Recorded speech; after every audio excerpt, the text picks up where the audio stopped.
vampires have always kind of been used as a metaphor for displaying like the fear that people in society have for things that they don't understand or otherliness. They also kind of show transgression and progression. Even 1872's Carmilla dates Dracula. She's not only predatory, but she's queer. She's attracted to women. Vampires also have always kind of been erotic. They kind of have like some type of sexual imagery, how they're kind of lustful. They are predatory. Where we have is like Dracula, who is kind of woman's worst fear, being abducted by men. Blood transfusions in the novel are also seen as like acts of sex. And then we have 1872's Carmilla, which predates Dracula, who has a different take of it and is a lot more of a feminist take, where we have a woman who is a predator, but she's also queer. She's also powerful and like uses her power as a strength and not something to be ashamed of, which I feel like a lot of times when women are strong in society, we're kind of deemed as a bitch. Female vampirism is a woman that takes rather than gives. She's also kind of subversive in a culture that is where women are supposed to be selfless. And she's kind of the polar opposite of that. She's really like strays away from the norm and what society demands of women. Every vampire story kind of talks about what it's like to exist outside of society's expectations and demands of you and at what cost it is. At what cost are you willing to go to the lane to essentially be the full you and the full potential? And usually that just means is almost becoming a demon within the eyes of society. And once you overcome the 1 inch tall barriers of subtitles, you will be introduced to so many more amazing films. And I think that speaks in volumes. I mean, some of my favorite horror films, which I've talked about before, was is Martyrs, and that's a French film, and I will die on a hill for Martyrs, even though like watching it is very triggering for me. I do think it's literal piece of art. I think I've briefly mentioned Humanist Vampire Thinking Consenting Suicidal Person before. I don't know if I mentioned it in the video, but I definitely mentioned it on my blog. So if you haven't yet, please go ahead and go check it out. I continue the conversations over there, and I also have a Google Sheets form where you can suggest horror movies. My sleepaway camp girlies, I see you. I will working on it. So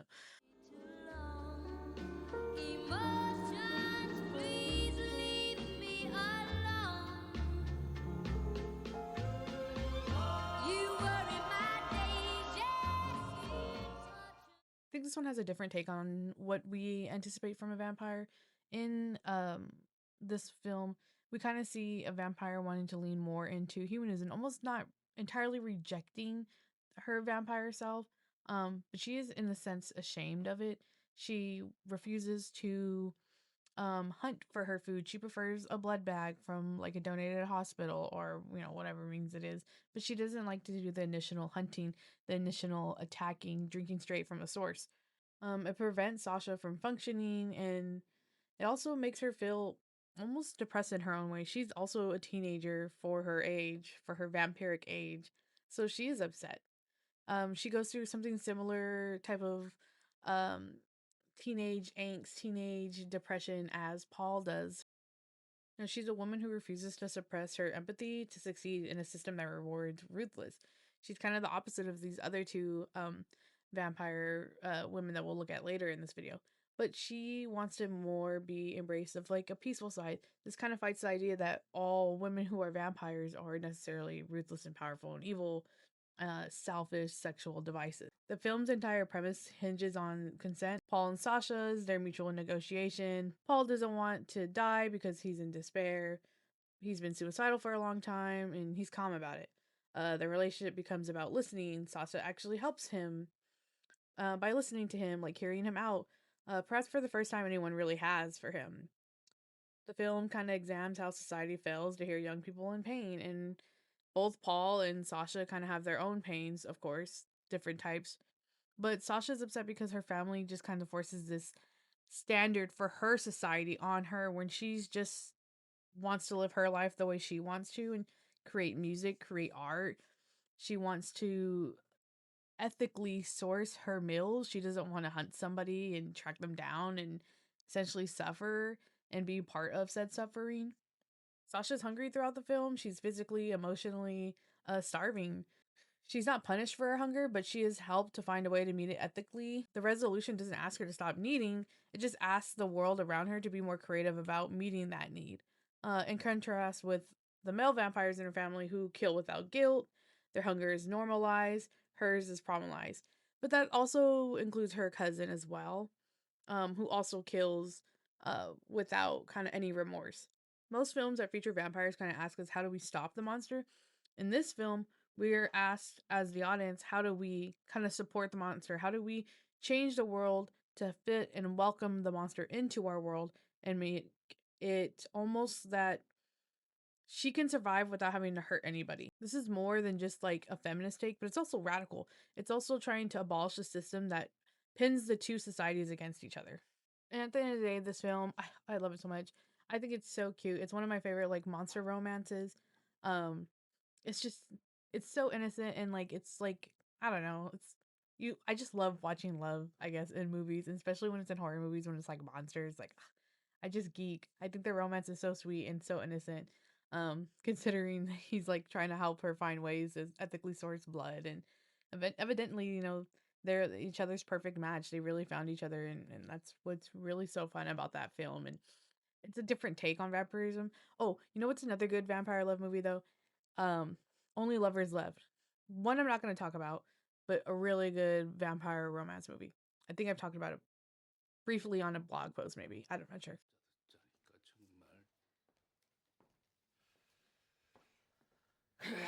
황투자 어디 똥이 무서워서 피 안 받으냐?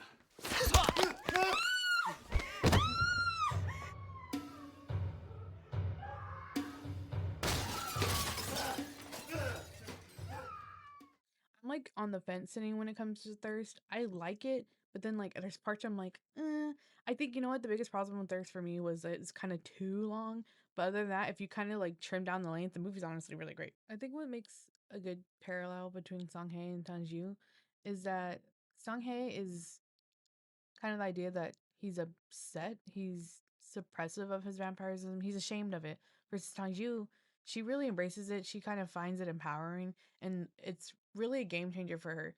From someone who's in a loveless marriage, who lives in an unhappy life, kind of felt like she was pushed into it and forced into it. She didn't really get to have the chance to basically make her own future. It was kind of set for her by the mother. She's treated as like a servant by her husband's family, forced to do everything for her husband and her mother-in-law. Um, and the mom and the son have just like this really weird relationship. She's very much almost a second wife to her son. Um, and her desire for freedom, for passion, to escape are legitimate in her social context. She has been conditioned to shrink herself. She is invisible to everyone around her. And for the first time, she's seen, and that's because of Sang Hang. For her, vampirism is unbinding. She is literally free, and it's because she has the strength to be free. Um, she doesn't necessarily become a monster. She just becomes fully herself. And for the first time, she's joyful. She's unapologetic. She's transformed in the film as a much more um upbeat. It gets really like faster paced when she's transforms, and that's because she embraces who she becomes. Versus Song Hang, who is ashamed, is also kind of looking for ethical ways of surviving. Film is structured around Song Hae's guilt. He is a priest, and his transformation with vampirism just kind of highlights his own desires. But the difference is Tang Jiang doesn't share his guilt. She is revealed to be much more of a predator rather than a prey. The film subtly asks us to really work around the moral frameworks of who we accept. Are we accepting of Song Hang's guilt? Are we sympathetic towards him? Or are we celebrating Tang Jing? Are we supposed to be really rooting for her and having her embrace her power that she has just gained to really help her escapism?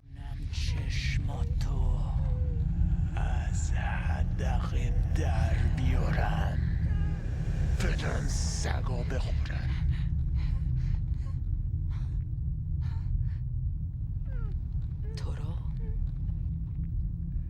تا آخر عمرت تماشا میکنم. فهمیدی؟ بله.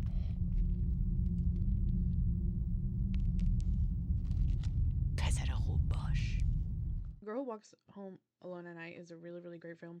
It's probably my favorite out of the three of the ones I'm talking about, and it takes place in an area called the Bad City. They call it, the characters refer to the city that they live in as the Bad City. The Bad City is this place for exploitation. Like, you're gonna go there, you're gonna find things that are exploited, essentially, or you know, correlated with bad moral senses. There's drug addiction, sex work, poverty, crimes against women in the film, and they're uniformly predatory or less. She's also never given a name. She's never referred to anything. They're just always directly talking to her. But if you were to go look at the casting, it's just titled as the girl. She observes male behavior from the shadows, and she's a witness before she is a punisher. She really watches these people before deciding ultimately, like, they're essentially marked for death. She's almost kind of like the sense of like a guardian angel with her vampirism. There's a Pacific prostitute that she follows a lot and like kind of um watches her from a distance and really wants to protect her, almost like a motherling type of relationship that she has with her. And she doesn't kill indiscriminately. She targets abusers, predators, men who exploit women. There's a scene with the sex worker who's like a pimp, who's with the pimp and the drug dealer. She doesn't just kill him, but she terrifies him at first, stripping away of his power. I think it's also in that sense of kind of like, this is kind of the situation you put us in, so let me put you in the similar situation. In her character design, she's wearing a chador, which is an Islamic veil. Um, and there's like this really great scene where she's wearing it and she's on a skateboard. It's simultaneously like traditional and radical as she reclaims like the symbol of female restriction as a symbol of freedom. She's not necessarily the monster that typically vampires are painted as, or women are painted as. She's essentially the consequences of your actions. Her relationship with Arash is kind of interesting too. It's like tender. It's also kind of like awkward teenage romancy type.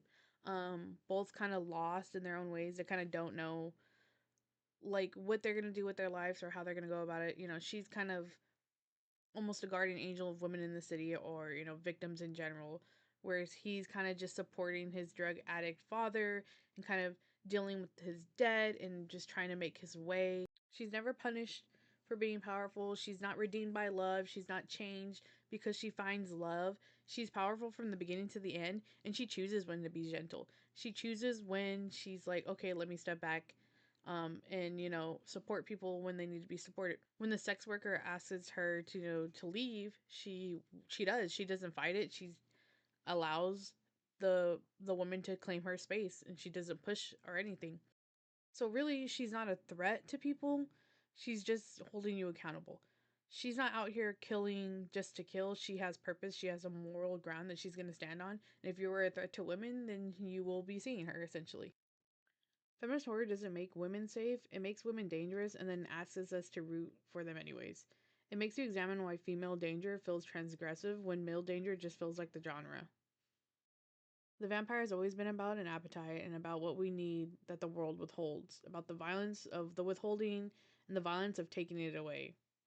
These three films kind of refuse to moralize that hunger away. They don't ask the female vampires to be smaller, softer, or palatable. They give them fangs and they let them use them. It's a genre built on the female victimhood that's not just refreshing, but it's revolutionary. I haven't uploaded in about like over a week. I've been on spring break, and I've actually been trying to enjoy said spring break. Then I had 3 cats in 1 week have to go to the vets, so it's been a very stressful week. Anyways, I'm just so happy you took the time to watch this video. I know time is important and something you can't get back. Please go ahead and leave a comment, subscribe, like, share with your friends. Uh, if you haven't already, please go check out my blog. I'll have it linked in the description where I continue the conversation over there. And I also talk about other films that I don't mention in videos. And I also have a Google Sheets form that you can fill out to suggest. I would love for more international horror films. I currently don't have Shudder, and I used to just kind of like scroll on there and like pick a random one to watch. And because I don't have Shudder, I don't really look at anything anymore. But if I'm like suggested something, I would definitely go and rent it